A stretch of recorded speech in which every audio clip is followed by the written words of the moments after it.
എല്ലാ പ്രിയപ്പെട്ട വിദ്യാർത്ഥികൾക്കും ഓൺലൈൻ ക്ലാസ്സിൻ്റെ പുതിയൊരു അധ്യായത്തിലേക്ക് ഹാർദവമായ സ്വാഗതം. നമ്മൾ കഴിഞ്ഞ ക്ലാസ്സിൽ ചർച്ച ചെയ്ത് നിർത്തിയ ഭാഗത്ത് നിന്ന് തന്നെ നമ്മൾ തുടങ്ങണം. നമ്മൾ കഴിഞ്ഞ ക്ലാസ് എവിടെ നിർത്തിയെന്നറിയാലോ. നമ്മൾ നടത്തിയത് 3 കമ്മ്യൂണിക്കേഷൻ ടൈപ്സ് പറഞ്ഞ് അതിനുശേഷം വെർബൽ ആൻഡ് റിട്ടൺ കമ്മ്യൂണിക്കേഷൻ ആ ഒരു പോയിന്റിലാണ് നമ്മൾ കഴിഞ്ഞ ക്ലാസ് അവസാനിപ്പിച്ചത്. വെർബൽ ആൻഡ് റിട്ടൺ എന്താണെന്നൊക്കെ നമ്മൾ വളരെ വ്യക്തമായിട്ട് അറിഞ്ഞു കഴിഞ്ഞാണ്. ഇനി നമുക്കറിയാനുള്ളത് നോൺ വെർബൽ കമ്മ്യൂണിക്കേഷനാണ്. ഞാൻ പറഞ്ഞിരുന്നു, എക്സാം ഹാളുകളിൽ ഏറ്റവും കൂടുതൽ കുട്ടികൾ വളരെ രസകരമായിട്ട് നടത്തുന്ന ഭയങ്കര ഇൻട്രസ്റ്റിംഗ് ആണ്. നിങ്ങൾക്ക് അത് മനസ്സിലാവണമെങ്കിൽ നിങ്ങൾ എക്സാമിനറായിട്ട് ഇൻവിജിലേറ്ററായിട്ട് മുൻപിൽ വന്ന് നിൽക്കണം. കാരണം ഫേഷ്യൽ എക്സ്പ്രഷൻ എനിക്കറിയില്ല എങ്ങനെയാണ് അത് ഇത്രയും പെർഫെക്റ്റായിട്ട് കാണിക്കുകയെന്ന്. ഭയങ്കര കാര്യങ്ങളാണ്. പിന്നെ ഏറ്റവും മോസ്റ്റ് ഇമ്പോർട്ടൻ്റ് ആയിട്ടുള്ള കാര്യം ഐ ബിഹേവിയറാണ്.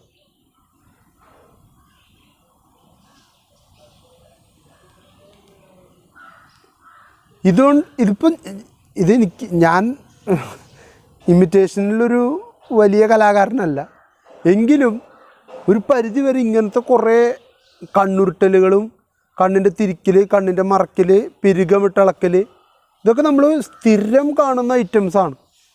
ഇതിലൂടെയൊക്കെ എന്താണ് കമ്മ്യൂണിക്കേറ്റ് ചെയ്യുന്നതെന്ന് ചോദിച്ചാൽ നോ രക്ഷ, അറിയില്ല. അതാ കമ്മ്യൂണിക്കേറ്റർക്കും അപ്പുറത്തുനിന്ന് കമ്മ്യൂണിക്കേഷൻ കാണുന്ന ആൾക്കും മാത്രമേ മനസ്സിലാവുള്ളൂ. അതാണ് അവരുടെ കമ്മ്യൂണിക്കേഷൻ്റെ ഏറ്റവും വലിയ പ്രത്യേകത. പിന്നെയുള്ളത് ബോഡി മൂവ്മെൻറ്റ്സ് ആണ്.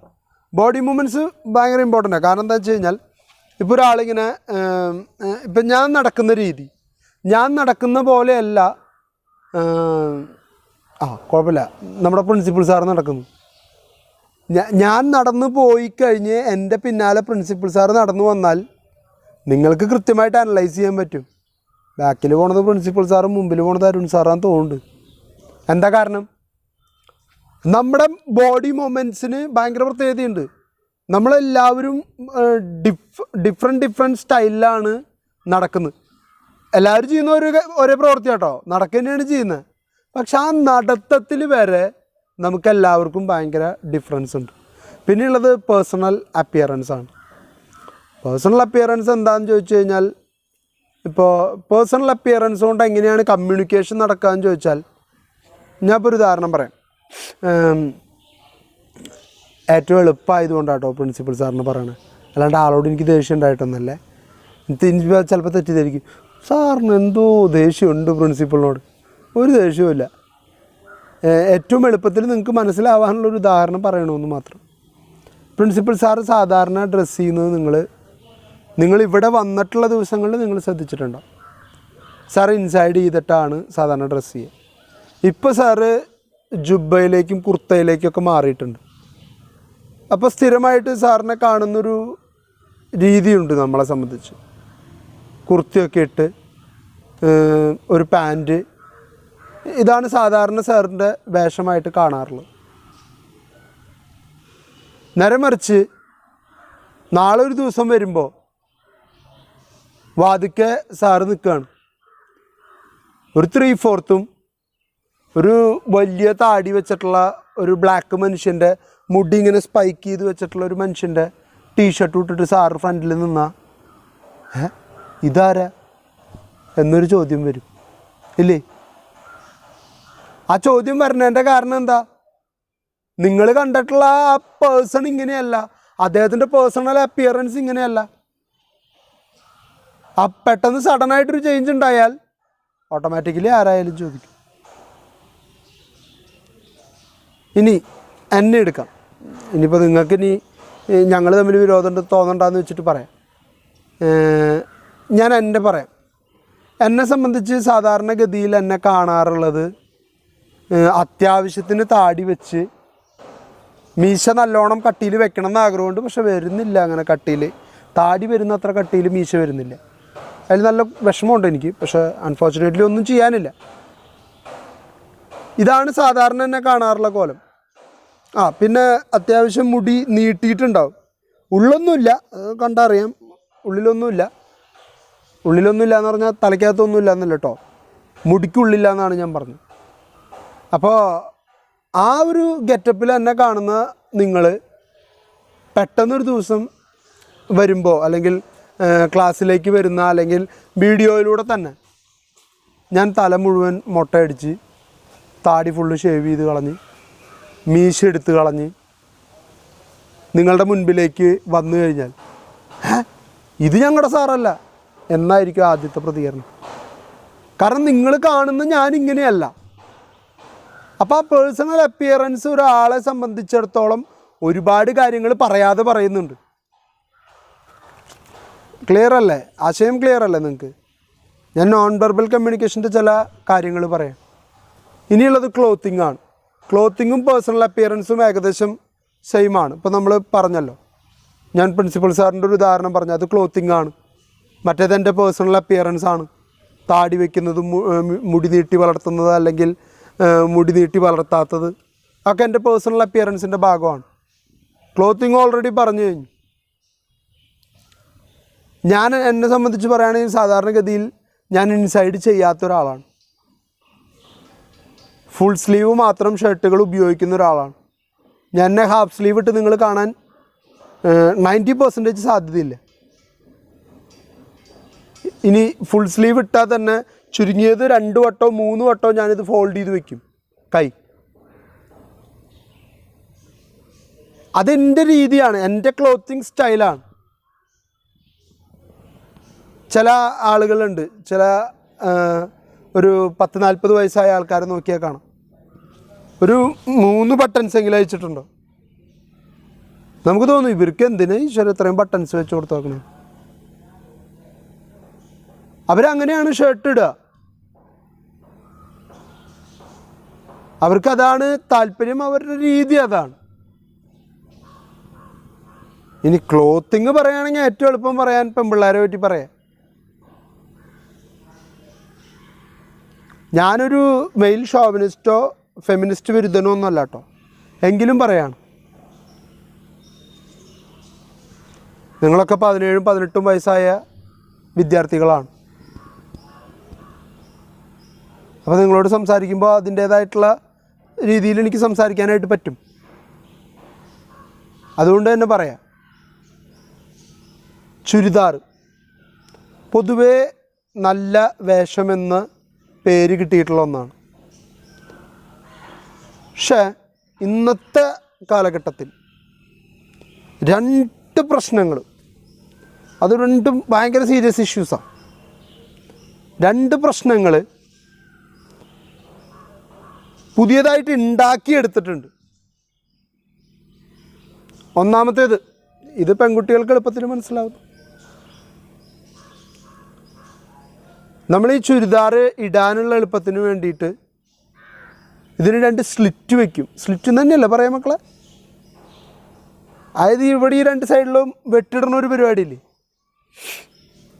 സാധാരണഗതിയിൽ ഈ വെട്ട് നമ്മുടെ വേസ്റ്റിൻ്റെ ഒപ്പമാണ് വരിക, അരയുടെ ഒപ്പം മാക്സിമം വരിക. ഇപ്പോഴത്തെ പെൺപിള്ളേരെ സംബന്ധിച്ച് അല്പം കൂടി അത് കയറി ഇത്തിരി കൂടി ഒന്ന് കംഫർട്ടബിൾ ആവാൻ വേണ്ടിയിട്ട് കയറി ഇപ്പോൾ കക്ഷം വരെ സ്ലിറ്റാണ്, ഫുള്ള് സ്ലിറ്റാണ്. ഒരു വായുവൊക്കെ ഒന്ന് കടക്കണ്ട ഇതിൻ്റെ അകത്തേക്ക്, അല്ലേ? യാഥാർത്ഥ്യമാണെന്നേ, ഞാൻ പ്രാസത്തിന് വേണ്ടി പറയുന്നതല്ല. കയറി ഇത് എവിടേക്ക് പോണ്? ഒന്ന്. രണ്ടാമത്തെ ഒരു ഐറ്റം ഉണ്ട്, ഇതേ ചുരിദാറിൻ്റെ തന്നെ ഒരു ഡീഫോൾട്ടാണ്. ചുരിദാറിൻ്റെ കൂടെ സാധാരണഗതിയിൽ ഷാൾ എന്ന് പറഞ്ഞിട്ടൊരു സാധനം കിട്ടും. ഷോൾ സാധാരണഗതിയിൽ ഉപയോഗിക്കുന്നത് ഫ്രണ്ടിൽ മറയ്ക്കാൻ വേണ്ടിയിട്ടാണ്. ഇപ്പോഴത്തെ കുട്ടികൾക്ക് ഷോൾ എന്തിനാണെന്ന് അറിയില്ല. ലാച്ചയാണെങ്കിൽ കയ്യിൻ്റെ ഉള്ളിൽ കൂടെ ഇടുന്നതാണ്,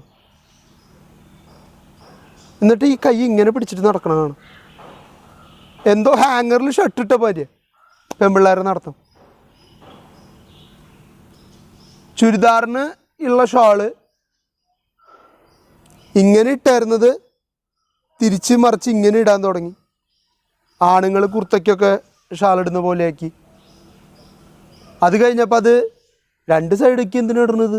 ഇത് ഒരു സൈഡിലിട്ടാൽ മതി. അത് ഒരു സൈഡിലേക്ക് ഇടാനുള്ളതാണ്. വിരിച്ച് പരത്തിയിട്ടായിരുന്നത് ചുരുക്കി ചുരുക്കി ഈർക്കിലി പോലെയാക്കി, ഇങ്ങനൊരു വരയാക്കി ഷാൾ. ഇന്നിപ്പോൾ സാധനം തന്നെ ഇങ്ങോട്ട് എടുത്ത് കളഞ്ഞു. എന്തിനിപ്പോൾ ഇത് ഒരു സൈഡിലായിട്ട് ഇട്ടിട്ട് നടക്കണം?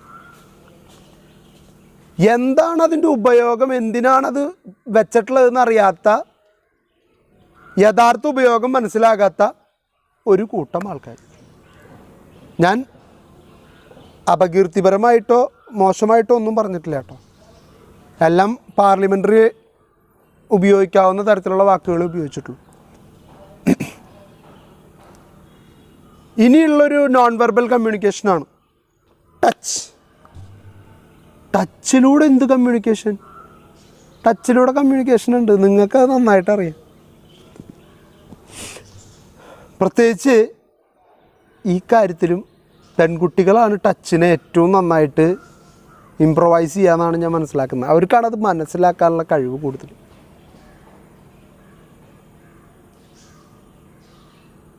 ഒരു വ്യക്തി ഒരു പെൺകുട്ടിയെ ഒരു പുരുഷൻ തൊടുമ്പോൾ ആ തൊടുന്നത് ഏതർത്ഥത്തിലാണെന്ന് മനസ്സിലാക്കാനുള്ള കഴിവ് പെൺകുട്ടികൾക്ക് മാത്രമുള്ളതാണ്. അയാളുടെ ഉള്ളിൻ്റെ ഉള്ളിൽ എന്താണെന്ന് അറിയാനുള്ള കഴിവുണ്ട് അവർക്ക്. ആണുങ്ങൾക്ക് അങ്ങനെയൊന്നുമില്ല. ആണുങ്ങൾക്ക് ആരെങ്കിലും എങ്ങനെയെങ്കിലുമൊക്കെ ഒന്ന് ടച്ച് ചെയ്താൽ മതി.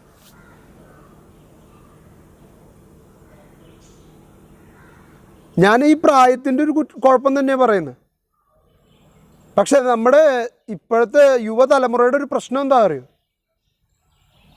ആ ടച്ചിൻ്റെ ഉദ്ദേശമൊക്കെ മനസ്സിലാവുന്നുണ്ട് പെൺപിള്ളേർക്ക്. അന്ന് കുഴപ്പമില്ല, അന്ന് ഒരു ടച്ചിലൊക്കെ എന്തിരിക്കുന്നു സാറേ.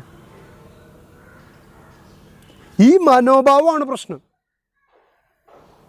അച്ഛൻ മകളെ തൊടുന്നത്, സഹോദരൻ സഹോദരിയെ തൊടുന്നത്, ഭാര്യ ഭർത്താവിനെ തൊടുന്നത്, കാമുകൻ കാമുകിയെ തൊടുന്നത്, അധ്യാപകൻ വിദ്യാർത്ഥിയെ തൊടുന്നത്, ഈ തൊടലുകൾക്കൊക്കെ തമ്മിൽ വ്യത്യാസമുണ്ട്. ആ വ്യത്യാസത്തെ തിരിച്ചറിഞ്ഞാലും അത് കുഴപ്പമില്ല എന്ന് വിചാരിക്കുന്ന ഒരു ന്യൂ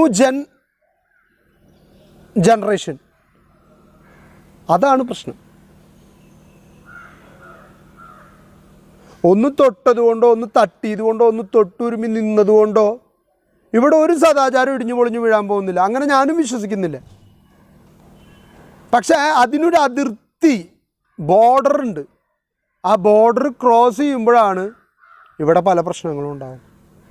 അതിനെയാണ് പലരും വളരെ രൂക്ഷമായിട്ട് വിമർശിക്കുന്നതും ചോദ്യം ചെയ്യുന്നു. ആ ചോദ്യം ചെയ്യലുകളെ നമുക്ക് അക്സെപ്റ്റ് ചെയ്യാൻ ബുദ്ധിമുട്ടാണ്. കാരണം നമുക്ക് ചോദ്യങ്ങൾ ഇഷ്ടമല്ല.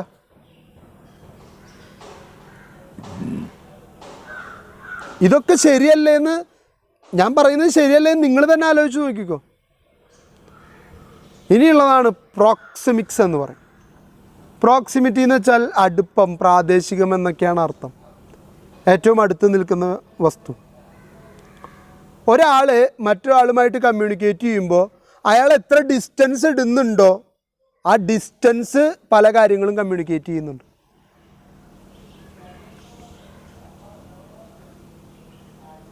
അച്ഛൻ നിങ്ങളോട് സംസാരിക്കാൻ വരുമ്പോൾ മകൻ അല്ലെങ്കിൽ മകള് 10 അടി ദൂരം എന്ന് പറഞ്ഞാൽ മതി. ഇന്നത്തെ കാലത്ത് ചിലപ്പോൾ പറയും കൊറോണയ്ക്കിടെ പേടിച്ചിട്ട്. അല്ലാത്ത അവസരത്തിൽ അച്ഛനോടോ അമ്മോടോ അത് പറയേണ്ട ആവശ്യമില്ല. അവർ നമ്മളെ ചേർത്ത് പിടിച്ച്, അവർ നമ്മുടെ തോളിൽ കൈയിട്ട്, അല്ലെങ്കിൽ നമ്മുടെ തൊട്ടപ്പുറത്ത് വന്നിരുന്നിട്ട് നമ്മളോട് സംസാരിക്കും.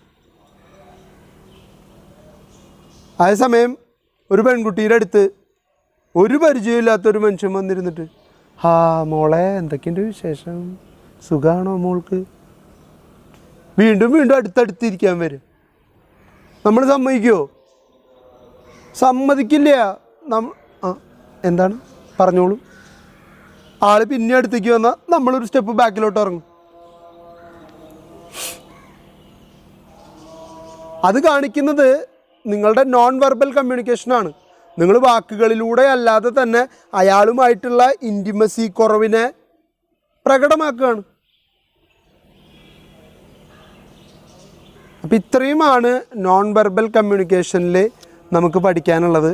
ഇനി നിങ്ങൾക്കിത് എഴുതാനും ഇതിനെക്കുറിച്ചിട്ട് ചോദിച്ചാൽ ഉത്തരമായിട്ട് പറയാനും എങ്ങനെ എഴുതണം പറയണം എന്നുള്ളതിനെ കുറിച്ചിട്ടാണ് ഇനി നമ്മൾ നമ്മുടെ ടെക്സ്റ്റിലുള്ള ഭാഗങ്ങളിലൂടെ പരിചയപ്പെടാനായിട്ട് പോകുന്നു. അപ്പോൾ നമുക്കൊന്ന് പരിചയപ്പെടാം. നോൺ വെർബൽ കമ്മ്യൂണിക്കേഷൻ അഥവാ NVC. Human beings communicate verbally through words and non-verbally through facial expression and body movements. Non-verbal communication can be understood as the process of sending and receiving messages without the use of words. വാക്കുകൾ ഉപയോഗിക്കാതെ എങ്ങനെ നിങ്ങൾക്ക് പരസ്പരം communicate ചെയ്യാം, അതിനുള്ള 5-6 ഘടകങ്ങളാണ് നമ്മൾ ഇനി ഇവിടെ പരിചയപ്പെടാനായിട്ട് പോകുന്നത്. Facial expression, I behaviour, clothing, personal appearance, touching, proxemics. Non verbal communication, types of non verbal communication എന്ന് ചോദിച്ചാൽ നിങ്ങളിതൊക്കെ എഴുതണം. സോറി, ഇത് ചോദ്യമായിട്ട് വരാൻ സാധ്യതയുള്ള കാര്യമാണ്. അപ്പോൾ വാക്കുകളുടെ സഹായമില്ലാതെ ഫേഷ്യൽ എക്സ്പ്രഷനിലൂടെയും ബോഡി മൊമെൻറ്റ്സിലൂടെയും നമ്മൾ കമ്മ്യൂണിക്കേറ്റ് ചെയ്യുന്ന രീതിയെയാണ് നോൺ വെർബൽ കമ്മ്യൂണിക്കേഷൻ എന്ന് വിളിക്കുന്നത്. Non verbal communication can be understood as the process of sending and receiving messages without the use of words. However, it should be noted that non-verbal communication can take place either alone or with words. ചില സമയങ്ങളിൽ non verbal communication എന്ന് പറയുന്നത് ശബ്ദത്തിൻ്റെ സഹായത്തോട് കൂടിയിട്ട് നമുക്ക് ചെയ്യാം, ശബ്ദം ഇല്ലാതെയും ചെയ്യാം, വിത്ത് ഓർ വിത്തൗട്ടാണ്. പക്ഷേ ഇവിടെ നോൺ വെർബൽ കമ്മ്യൂണിക്കേഷൻ, ഇപ്പോൾ വെർബൽ എന്ന വാക്കിൽ തന്നെയുണ്ട് അക്ഷരങ്ങളുടെ സഹായം വേണം അവിടെ. ഇപ്പോൾ നമ്മൾ എഴുതുകയാണ്, അത് റിട്ടൺ കമ്മ്യൂണിക്കേഷനാണ്. പക്ഷെ അതും വെർബൽ കമ്മ്യൂണിക്കേഷൻ്റെ മറ്റൊരു ഭാഗമാണ്. ഇവിടെ നമ്മൾ ചർച്ച ചെയ്യുന്നത് നോൺ വെർബലാണ്. ഇവിടെ വാക്കുകൾക്ക് പ്രാധാന്യമില്ല. നിങ്ങൾ കാണിക്കുന്ന ആംഗ്യം, നിങ്ങളുടെ കണ്ണുകൾ ചെയ്യുന്ന ഓരോ മൂവ്മെൻറ്റ്സ്, നമ്മൾ കണ്ണുകൊണ്ട് കുറേ കാര്യങ്ങൾ പറയും. നമ്മുടെ ഫേഷ്യൽ എക്സ്പ്രഷൻ കൊണ്ട് കുറേ കാര്യങ്ങൾ നമുക്ക് കമ്മ്യൂണിക്കേറ്റ് ചെയ്യാൻ പറ്റും. ഇവിടെയൊന്നും നമുക്ക് വാക്കുകളുടെ സഹായം ആവശ്യമില്ല. എനിക്ക് എന്താണ് പറയാനുള്ളതെന്ന് എൻ്റെ ഫേസ് നിങ്ങളോട് പറയുകയാണ്. ഈ രീതിയാണ് നോൺ വെർബൽ കമ്മ്യൂണിക്കേഷൻ എന്നതുകൊണ്ട് ഉദ്ദേശിക്കുന്നത്. We often consider that communication means only words. The reason for thinking along this line is simple. We mostly use words while communicating. In fact, we communicate also by facial expression, body movements, eye movements, appearance, spatial behavior and postures, etc. നമ്മളെ സംബന്ധിച്ചിടത്തോളം communication എന്ന് പറഞ്ഞാൽ 2 പേര് സംസാരിക്കുന്നു എന്നതാണ് നമ്മളെ സംബന്ധിച്ച് communication. നമ്മളങ്ങനെ ചിന്തിച്ച് തുടങ്ങുന്നതിൻ്റെ കാരണം സംസാരിക്കാൻ കഴിവുള്ളവരൊക്കെ ഏറ്റവും കൂടുതൽ ഉപയോഗപ്പെടുത്തുക വേർഡ്സിൻ്റെ സഹായത്തോടെയുള്ള വെർബൽ കമ്മ്യൂണിക്കേഷനാണ്. വേർഡുകൾ ഉപയോഗിക്കാൻ സാധ്യത കുറയുമ്പോഴാണ് നമ്മൾ എന്ത് ചെയ്യുക, നോൺ വെർബൽ കമ്മ്യൂണിക്കേഷൻ്റെ സഹായം തേടുക. It's quite natural. നമുക്ക് വേറെ ഒരു മാർഗവും ഇല്ലാത്തതുകൊണ്ടാണ്. അതാണ് എക്സാം ഹാളിലെ പ്രത്യേകത. എക്സാം ഹാളിൽ നമുക്ക് വാക്കുകൾ ഉപയോഗിച്ച് കഴിഞ്ഞാൽ അധ്യാപകൻ പിടിക്കുമെന്നുള്ളത് ഉറപ്പാണ്. അപ്പോൾ എങ്ങനെ വാക്കുകളില്ലാതെ നമ്മുടെ ആശയം മറ്റൊരാളിലേക്ക് എത്തിക്കാൻ പറ്റുമെന്നുള്ളതിനെ കുറിച്ചിട്ട് നമ്മൾ ചിന്തിക്കേണ്ടി വരും. അപ്പോൾ ഇനി പലതരത്തിലുള്ള ടൈപ്സ് ഓഫ് കമ്മ്യൂണിക്കേഷൻ നമുക്കൊന്ന് നോൺ വെർബൽ കമ്മ്യൂണിക്കേഷൻസ് ഒന്ന് കാണാം. Non verbal communication can be categorised into the following types. First one, facial expression. എങ്ങനെയാണ് ഫേഷ്യൽ എക്സ്പ്രഷൻ നോക്കാം. Face is often described as the mirror of the mind and it is an important component of non-verbal communication. Non verbal കമ്മ്യൂണിക്കേഷനിലെ വളരെ പ്രധാനപ്പെട്ട വസ്തുവും ഒപ്പം തന്നെ നമ്മൾ കേട്ടിട്ടുള്ളതാണ് മുഖം മനസ്സിൻ്റെ കണ്ണാടി എന്ന്. നമ്മുടെ മനസ്സിലൊരു വിഷമം ഉണ്ടെങ്കിൽ അത് നമ്മുടെ ഫേസിൽ എക്സ്പ്രസ് ചെയ്യും. നമുക്ക് നല്ല സന്തോഷം ഉണ്ടെങ്കിൽ ചിലപ്പോഴൊക്കെ നമ്മളിങ്ങനെ ജസ്റ്റ് ഒന്ന് നടന്നു വരുന്ന കാണുമ്പോൾ തന്നെ ചില ആൾക്കാർ ചോദിക്കും, ഐ ഭയങ്കര സന്തോഷത്തിലാണല്ലോ, എന്താണാവോ കാര്യം? നമ്മുടെ മുഖം ആകെ വാടിയിരിക്കുകയാണ്, ഒരു എനർജി ഇല്ല, സന്തോഷം ഇല്ലെങ്കിൽ എന്താ മോനെ, എന്താ പറ്റിയ, തേപ്പ് കിട്ടിയാ അല്ലേ? ഇപ്പോഴത്തെ കാലഘട്ടത്തിൽ ആദ്യം ചോദിക്കാതെ 2ാം ക്ലാസ്സിൽ പഠിക്കുന്ന കുട്ടിയോട് അത് തന്നെയാണ് ചോദിക്കുക.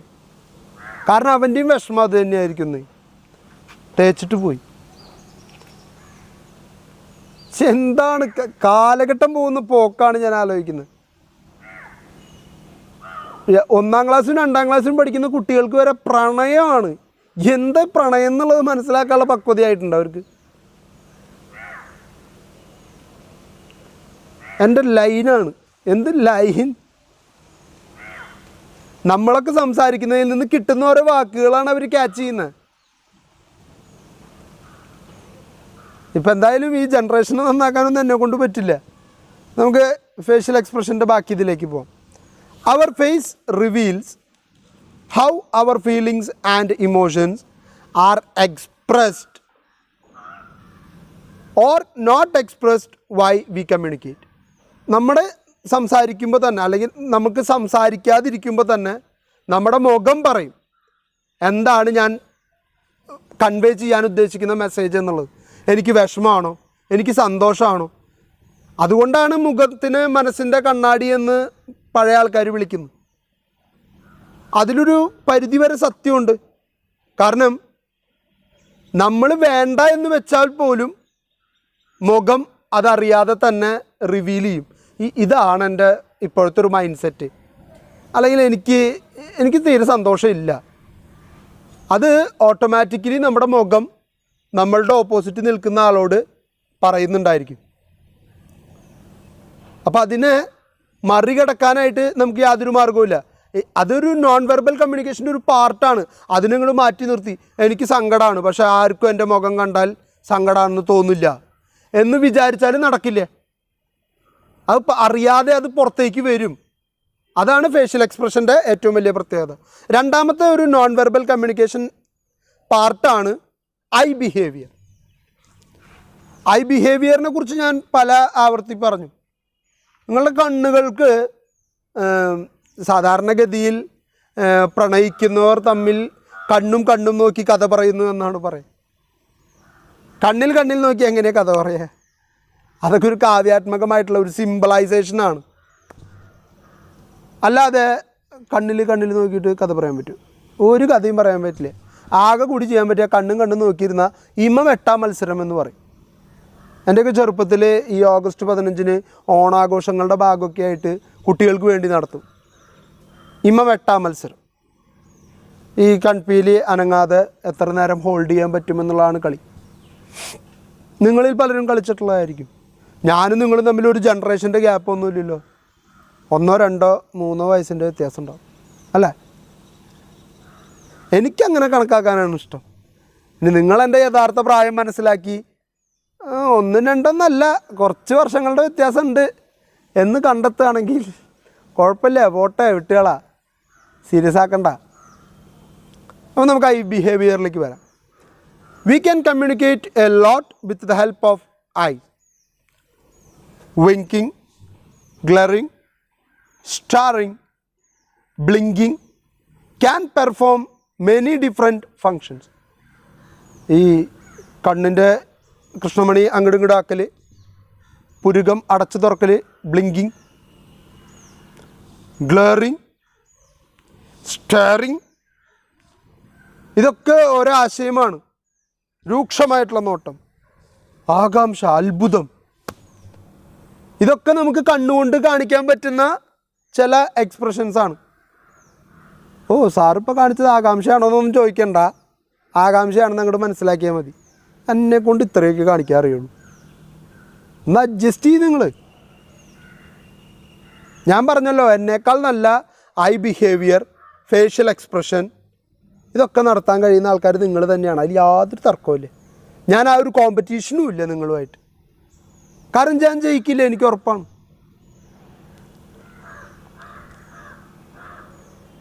Eye contact is an important element of eye behavior. When a person maintains eye contact with the audience, then he or she is perceived as sincere, friendly and relaxed. അത് ഭയങ്കര യാഥാർത്ഥ്യമുള്ളൊരു കാര്യമാണ്. നിങ്ങളൊരു വേദിയിൽ പ്രസംഗിക്കുകയാണ്, അല്ലെങ്കിൽ ആരോ ആയിക്കോട്ടെ, നിങ്ങൾ മറ്റാരെങ്കിലും ആയിക്കോട്ടെ, പ്രസംഗിക്കുമ്പോൾ പ്രാസംഗികൻ എപ്പോഴും ഓഡിയൻസിൻ്റെ കണ്ണിൽ നോക്കണം. നിങ്ങൾ ജേക്കബിൻ്റെ സ്വർഗരാജ്യം എന്നൊരു സിനിമ കണ്ടിട്ടുണ്ടോ? രഞ്ജി പണിക്കരും നിവിൻ പോളിയൊക്കെ അഭിനയിച്ച സിനിമ. ആ സിനിമയിൽ നിവിൻ പോളിയോട് രഞ്ജി പണിക്കർ കൊടുക്കുന്നൊരു ഉപദേശമുണ്ട്. ചീട്ടുകൊട്ടാരം പോലെ തകർന്നിരിക്കുമ്പോഴും മുന്നിലിരിക്കുന്നവൻ്റെ കണ്ണിൽ നോക്കി കോൺഫിഡൻ്റായിട്ട് ആകാശത്തിന് കീഴിലെ എന്തിനും വില പറഞ്ഞുറപ്പിക്കാനുള്ള കഴിവാണ് ഒരു ബിസിനസ്സുകാരന് വേണ്ടത്. ചില സിനിമകളിലും ചില അവസരങ്ങളിൽ നിങ്ങളുടെ വീട്ടിലുള്ളവരും പറയുന്നത് നിങ്ങൾ കേട്ടിട്ടുണ്ടായിരിക്കും. കണ്ടില്ലേ, തലയും താഴ്ത്തിയിരിക്കണേ, നേരെ കണ്ണിലേക്ക് നോക്കടാ, തെറ്റ് ചെയ്തുകൊണ്ടാണ് നിനക്ക് കണ്ണിൽ നോക്കാൻ പറ്റാത്ത എന്ന് പറയാറുണ്ട്. തല താഴ്ത്തിയ അപ്പം പറയും, കേട്ടാ കുറ്റബോധം കൊണ്ടാണ് തല താഴ്ത്തി പിടിച്ചു നോക്കണേ. ഇത് എപ്പോഴെങ്കിലും ഒരു വട്ടെങ്കിലും ജീവിതത്തിൽ കേട്ടിട്ടുള്ള വാചകമായിരിക്കും. നമ്മളെ സംബന്ധിച്ച് നമ്മൾ കോൺഫിഡൻ്റ് ആണെന്ന് തെളിയിക്കാൻ, നമ്മൾക്ക് ധൈര്യപൂർവ്വമാണ് നമ്മൾ നിൽക്കുന്നതെന്ന് കാണിക്കാൻ ഏറ്റവും മികച്ച മാർഗം നമ്മൾ ആരോടാണോ സംസാരിക്കുന്നത് അവരുടെ കണ്ണിലേക്ക് നോക്കാൻ പറ്റുക. ഇച്ചിരി ബുദ്ധിമുട്ടാണ്, ആദ്യമൊക്കെ ഭയങ്കര ബുദ്ധിമുട്ടായിരിക്കും. ചെറിയ കുട്ടികൾ, ഒരു വയസ്സ് 1-ാം ക്ലാസ് 2-ാം ക്ലാസ്സിൽ പഠിക്കുന്ന കുട്ടികൾ ആദ്യമായിട്ട് സ്റ്റേജിൽ കയറി പാട്ട് പാടുമ്പോൾ മറ്റേ പ്രസംഗിക്കുമ്പോൾ ഒക്കെ ശ്രദ്ധിച്ചാൽ കാണാം. എല്ലാ പ്രിയപ്പെട്ട കൂട്ടുകാർക്കും അധ്യാപകർക്കും ഇവിടെ കൂടിയിരിക്കുന്ന എല്ലാവർക്കും എൻ്റെ നമസ്കാരം. ഞാൻ ഇന്ന് ഇവിടെ പറയാൻ പോകുന്ന വിഷയം ഇന്ത്യൻ സ്വാതന്ത്ര്യ സമരത്തെ കുറിച്ചിട്ടാണ്. നമ്മുടെ മഹാത്മാഗാന്ധി ഉൾപ്പെടെ ഈ തല അങ്ങടെ പൊക്കില്ലേ കുട്ടി, പേടിച്ചിട്ടാണ്. മുൻപിൽ കുറേ ആൾക്കാർ ഇരിക്കുകയാണ്, അതവൻ കണ്ടിട്ടാണ് അവൻ സ്റ്റേജിലേക്ക് കയറി വരുന്നത്. അതേസമയം കോൺഫിഡൻ്റ് ആയിട്ട്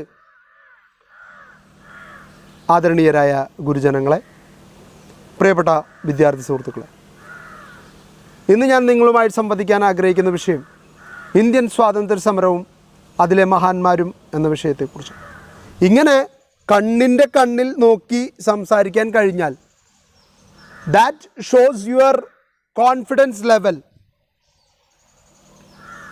ഒപ്പം നിങ്ങൾ സിൻസിയറാണ് ആ വിഷയത്തിൽ എന്നുള്ളതാണ് കാണിക്കുന്നത്. കണ്ണിൻ്റെ കോണ്ടാക്റ്റ് നിലനിർത്താൻ പറ്റുന്നില്ലെങ്കിൽ ഒന്നെങ്കിൽ നിങ്ങൾക്ക് പേടിയുണ്ട്, അല്ലെങ്കിൽ നിങ്ങളുടെ ഭാഗത്ത് തെറ്റുണ്ട്, അല്ലെങ്കിൽ നിങ്ങൾക്ക് ആ കമ്മ്യൂണിക്കേഷൻ പൂർത്തിയാക്കാൻ മര്യാദയ്ക്ക് അറിയില്ല. ഇങ്ങനെ ഏത് രീതിയിൽ വേണമെങ്കിലും അതിനെ ഡിഫൈൻ ചെയ്യാം. Those who fail to maintain eye contact with the audience are perceived as nervous. Eye express intimacy and attention. Similarly, eye behavior can also encourage or discourage others. A stare at a child can threaten it, and instead an open glance accompanied by a smile can win over others. ഞാനിപ്പോൾ പറഞ്ഞ കാര്യമാണ്. ആകാംക്ഷയോട് കൂടിയിട്ടോ അല്ലെങ്കിൽ രൂക്ഷമായിട്ടോ വേദിയിലിരിക്കുന്ന ആൾക്കാർ സദസ്സിലേക്ക് നോക്കിക്കഴിഞ്ഞാൽ സംസാരിക്കുന്നവൻ്റെ confidence നഷ്ടപ്പെടും. അതേസമയം നമ്മൾ നല്ല കൂളായിട്ട് ചിരിച്ചിട്ട് പറയാനുള്ളത് മുഴുവൻ കേൾക്കാനുള്ളൊരു മനോഭാവത്തോടു കൂടി ഇരുന്നാൽ അത് സംസാരിക്കാൻ പോകുന്ന ആൾക്ക് ഒരുപാട് കോൺഫിഡൻസ് കൊടുക്കും. അതാണ് ഈ ബിഹേവിയറിൻ്റെ പ്രത്യേകത. ഇനി body movement, also known as kinesics. Kinesics എന്നാണ് ബോഡി മൂവ്മെൻറ്റ്സിനെ മറ്റൊരു പേരിൽ അറിയപ്പെടുന്നത്. Kinesics as a term coined by anthropologist Ray Birdwhistell means the study of body movements. Different body movements, either with words or without them, can communicate message. The way we stand, we sit, and the way we walk can indicate our emotional state. Similarly, our gestures and postures can also convey messages. നമ്മൾ ഇരിക്കുന്ന രീതി, നമ്മൾ നിൽക്കുന്ന രീതി, നമ്മൾ നടക്കുന്ന രീതി, നമ്മളൊരു കാര്യം പറയുന്ന രീതി, ഇതെല്ലാം കാണിക്കുന്നത് നിങ്ങളുടേതായിട്ടുള്ള പ്രത്യേകതയാണ്, നിങ്ങൾ ആരാണ് എന്താണ് എന്നുള്ളതിൻ്റെ ഒരു സിമ്പലാണ്. അപ്പോൾ ബോഡി മൂവ്മെൻറ്റ്സിന് അത്രമേൽ പ്രാധാന്യം നോൺ വെർബൽ കമ്മ്യൂണിക്കേഷനിൽ ലഭിക്കുന്നുണ്ട്. Then personal appearance. Personal appearance is very crucial and it is one of the most important element that affects the effectiveness of interpersonal and group communication. Appearance is crucial in televised programs and advertisements. അത് ശരിയാണ്, അപ്പിയറൻസിന് വളരെയധികം പ്രാധാന്യമുണ്ട്. നമുക്കറിയാം television പ്രോഗ്രാമിലൊക്കെ, പ്രത്യേകിച്ച് ഒരു 3-4 കൊല്ലം മുൻപ് വരെ നല്ല രീതിയിൽ ട്രെൻഡിങ് ആയിരുന്നൊരു പ്രോഗ്രാം രീതിയാണ് ഫോണിംഗ് പ്രോഗ്രാംസ്, ഡെഡിക്കേറ്റഡ് പ്രോഗ്രാംസ്. ഈ ഡെഡിക്കേറ്റിംഗ് പ്രോഗ്രാംസിൻ്റെ ഒരു പ്രത്യേകത, അതിനവർ പല പേരിടും. Mist, dew drop, love lost, lovers corner, ഇങ്ങനെ പല പേരിൽ അറിയപ്പെടും. ഇതിലേക്കൊക്കെ വിളിച്ചു കഴിഞ്ഞാൽ നല്ല ഭംഗിയായിട്ട് ഡ്രസ്സ് ചെയ്ത, ഒന്നെങ്കിലൊരു ഫ്രീക്കൻ ചാട്ടൻ, അല്ലെങ്കിലൊരു അടിപൊളി പെൺകുട്ടി, ഫ്രീക്കത്തി എന്ന് വേണമെങ്കിൽ വിളിക്കാം. ആൾ നല്ല കോസ്റ്റ്യൂമിൽ, ആവശ്യത്തിൽ കൂടുതൽ മേക്കപ്പ് ഇട്ട്, ഹലോ പറയൂ എന്തൊക്കെയാണ് വിശേഷങ്ങൾ, നമ്മളുടെ കാമുകിയുടെ പേര് പറയാൻ ധൈര്യമുണ്ടോ, ഉണ്ടെങ്കിൽ പറയാം നിങ്ങൾക്ക്, അല്ലെങ്കിൽ വേണമെന്നില്ല, കുഴപ്പമില്ല, എന്ത് തന്നെയായാലും ചേട്ടൻ ഒരാളെ പ്രേമിക്കുന്നുണ്ട് എന്നുള്ളത് ചേട്ടൻ്റെ വർത്തമാനത്തിൽ വളരെ ക്ലിയറാണ് കേട്ടോ. ഏത് പാട്ടാണ് വേണ്ടത്? ഓ വളരെ നല്ല പാട്ടാണ്, ഞാൻ ഒരുപാട് തവണ കേട്ട് എനിക്ക് ഉന്മാദത്തിൻ്റെ ആന്തരിക അനുഭൂതിയുടെ ലഹരിയിലേക്ക് ആഴ്ന്ന് പറന്നിറങ്ങി വീണ പാട്ടാണെന്നൊക്കെ പറഞ്ഞ് ഒരു വലിയ ഡയലോഗ് അടിക്കും. അപ്പോൾ ഇന്ന സ്ഥലത്ത് നിന്നും ഇന്ന ചേട്ടനാണ് വിളിച്ചത്, നമ്മളെ ഇന്ന പാട്ട് വേണമെന്നാണ്, ചേട്ടൻ്റെ കാമുകിക്ക് വേണ്ടിയിട്ടാണ് ആ പാട്ട് ഡെഡിക്കേറ്റ് ചെയ്യുന്നത്, നമുക്ക് ആ സോങ് കണ്ടിട്ട് തിരിച്ചു വരാം. ഇവർക്ക് മര്യാദയ്ക്ക് സംസാരിക്കാനറിയാം. പക്ഷേ ഇങ്ങനെ സംസാരിക്കുന്നതാണ് അവരുടെ അപ്പിയറൻസിന് വേണ്ടത് എന്ന് ആരൊക്കെയോ നേരത്തെ തീരുമാനിച്ച് വെച്ചിരിക്കുകയാണ്. ഇറ്റ്സ് എ ഫിക്സ്ഡ്, അതൊരു ലേബലാണ്, എംബ്ലമാണ്. അത് ഒട്ടിച്ചു കഴിഞ്ഞാൽ അങ്ങനെ പാടുള്ളൂ. പിന്നെ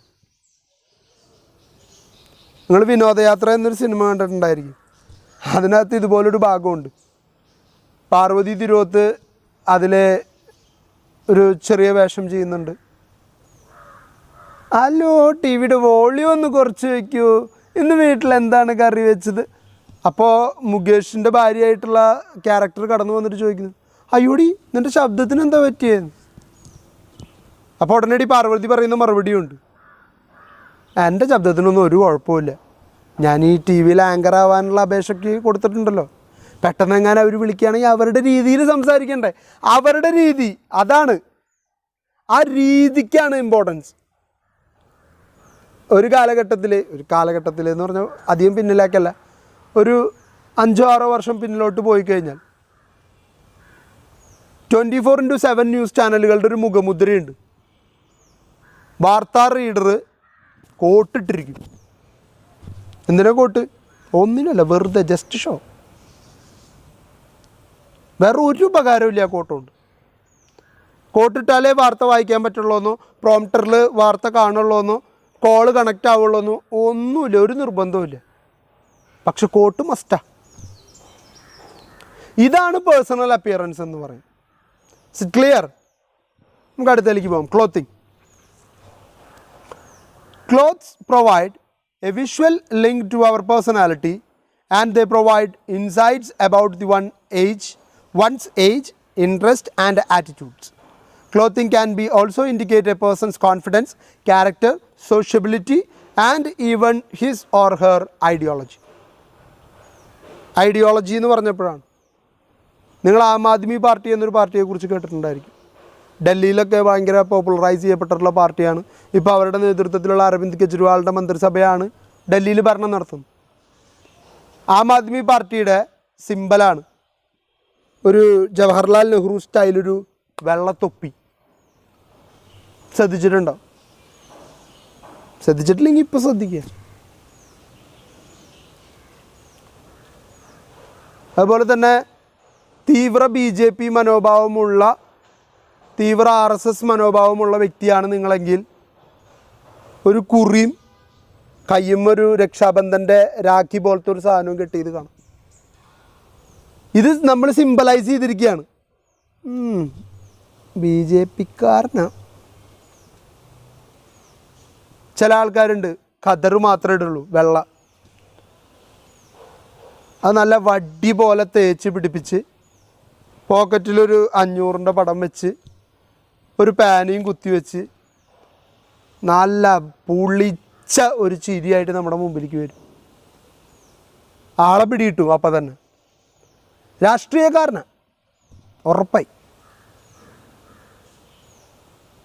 ഖദർ ഒരു കാലഘട്ടത്തിൽ വിശുദ്ധിയുടെയും സത്യസന്ധതയുടെയും പര്യായമായിട്ട് ഉപയോഗിച്ചിരുന്ന കാലഘട്ടത്തിൽ നിന്നും നമ്മുടെ ഇന്നത്തെ രാഷ്ട്രീയക്കാർ അതിനെ കളങ്കത്തിൻ്റെയും അക്രമത്തിൻ്റെയും അനീതിയുടെയും പ്രതീകമായിട്ട് മാറ്റി. പക്ഷെ ക്ലോത്തിങ് എന്ന് പറയുന്നത് ഇവിടെ ഇങ്ങനെയാണ്. ഇത് കണ്ടാൽ അറിയാം രാഷ്ട്രീയക്കാരനാ കോൺഗ്രസ്സുകാരനാ.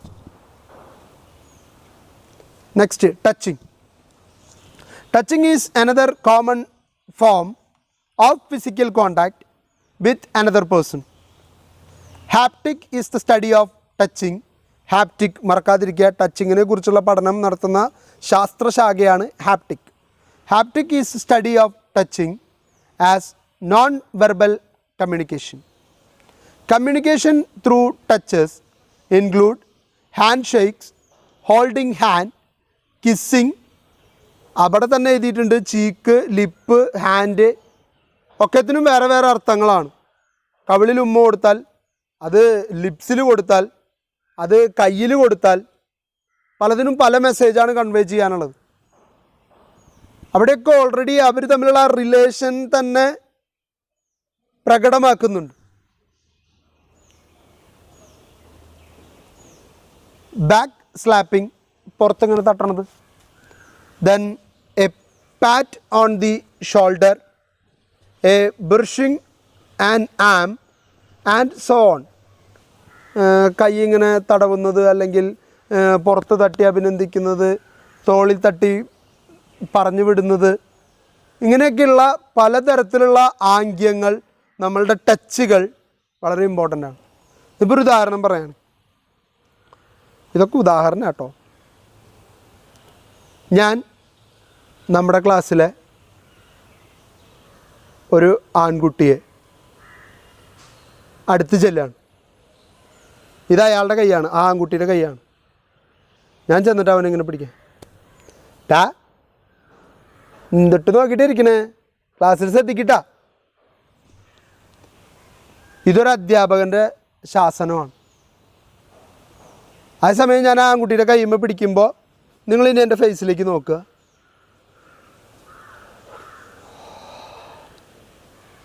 ഇങ്ങനൊരു ആംഗ്യം ഞാൻ കാണിച്ചാൽ ഇതിനർത്ഥം എന്താ? ഇതിൻ്റെ അർത്ഥം എന്താ? നിങ്ങൾ മനസ്സിലാക്കിയാൽ മതി. നിങ്ങൾ അത്ര ചെറിയ കുട്ടികളല്ലല്ലോ. അപ്പം ടച്ചിന് 2-3 രീതിയിൽ കമ്മ്യൂണിക്കേറ്റ് ചെയ്യാം. പലർക്കും പല രീതിയിലാണ് അതിൻ്റെ ആംഗിളുകൾ എടുക്കാനായിട്ട് പറ്റുക. അപ്പോൾ ടച്ച് അത്രയും ഇമ്പോർട്ടൻ്റ് ആയിട്ടുള്ളൊരു കമ്മ്യൂണിക്കേഷൻ എലമെൻ്റാണ്. The meaning conveyed from touch is highly dependent upon the context of the situation. നിങ്ങളെ ടച്ച് ചെയ്യുന്ന സ്ഥലം, ആ ടച്ച് ചെയ്യുന്ന സാഹചര്യം, അതാണ് നിങ്ങളെന്താണ് കൺവേ ചെയ്യാനായിട്ട് ഉദ്ദേശിക്കുന്നത് എന്നുള്ളത് പ്രകടമാക്കുന്നു. 2 സിറ്റുവേഷനിലൂടെ ഞാൻ അതിൻ്റെ ഉദാഹരണം പറഞ്ഞുതരാം. എൻ്റെ സമപ്രായത്തിലുള്ളൊരു പെൺകുട്ടി അല്ലെങ്കിൽ പെണ്ണ്, ഞാൻ ഓടിപ്പോയിട്ട് ഈ പെൺകുട്ടീനെ ഇങ്ങനെ 2 കൈ കൊണ്ട് വാരി എടുക്കുക എന്ന് വിചാരിക്കും. എന്തായിരിക്കും അർത്ഥം? എനിക്ക് ആ പെൺകുട്ടിയോട് പ്രണയം, സ്നേഹം എന്ന് പറയുന്ന വികാരമുണ്ട്. അത് പ്രകടിപ്പിക്കാൻ ഞാൻ അതിനെ വാരിയെടുത്തു. അതേസമയം ഈ പറഞ്ഞ ഇത്ര പ്രായത്തിലുള്ള സെയിം ഏജിലുള്ള ഒരു പെൺകുട്ടി, ആ പെൺകുട്ടി പെട്ടെന്നൊരു റൂമിൽ കയറുന്നു. ആ റൂമിലെ ലൈറ്റ് ഇടാൻ ശ്രമിക്കുന്നു. സ്വിച്ചുമെന്ന് ഷോക്ക് അടിക്കുന്നു. ആ കുട്ടി തെറിച്ചു വീഴുന്നു. ഈ പെൺകുട്ടിയെയും ഞാൻ വാരിയെടുക്കുന്നു. എന്താ അവിടെ അർത്ഥം? എനിക്ക് ആ പെൺകുട്ടിയുടെ പ്രേമാണ്. ആപത്തിൽ പെട്ടൊരാളെ സഹായിക്കുന്നതാടോ. കോണ്ടെക്സ്റ്റ് അവിടെ മാറി. നേരത്തെ പെൺകുട്ടിക്ക് ഒരു കുഴപ്പമില്ലായിരുന്നു, ഞാൻ ഓടിപ്പോയി എടുത്തതാണ് എൻ്റെ ഇഷ്ടത്തിന്. ഇത് ഷോക്കടിച്ച് തെറിച്ച് വീണിട്ട് നിലത്ത് കിടക്കുകയാണ്. അതിനെടുത്ത് ആശുപത്രിയിൽ കൊണ്ടുപോകേണ്ടത് ഒരു പൗരബോധമുള്ളൊരു വ്യക്തി എന്ന നിലയിൽ ഞാൻ ചെയ്യേണ്ട കാര്യമല്ലേ? അപ്പോൾ രണ്ടിൻ്റെയും കോണ്ടെക്സ്റ്റ് തമ്മിലുള്ള വ്യത്യാസമാണ് അവിടെ പ്രശ്നം.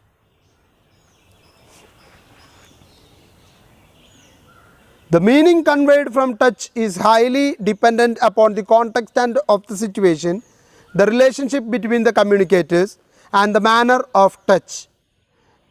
In the extremes, it can be an expression of intimate love or outright anger. ചില സമയങ്ങളിൽ നമ്മളുടെ ടച്ച് നമുക്കൊരാളോടുള്ള അമിതമായിട്ടുള്ള സ്നേഹം പ്രകടിപ്പിക്കുന്നതായിരിക്കാം. ചില സമയങ്ങളിൽ നമുക്ക് അടങ്ങാനാവാത്ത ദേഷ്യം പ്രകടിപ്പിക്കുന്നതും ആവാൻ സാധ്യതയുണ്ട്. Last one, proxemics. It is defined as a way people approach others or keep distance from others.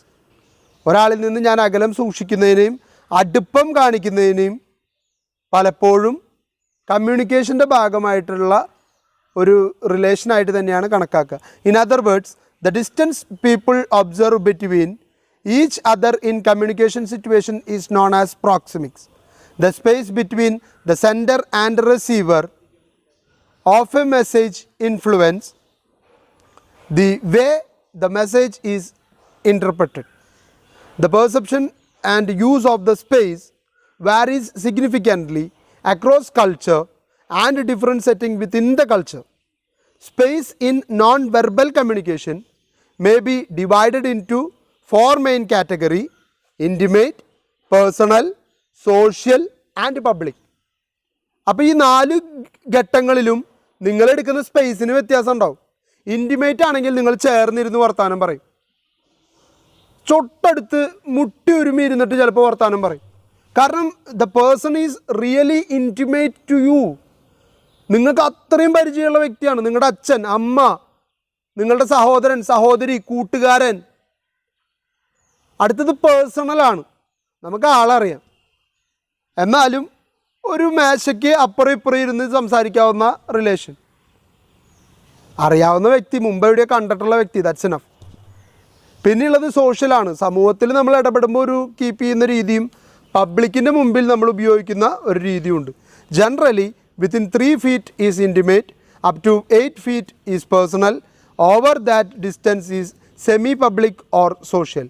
Normally we allow only select individual into the intimate space. Culture factors play an important role in determining the distance we maintain while communicating with others.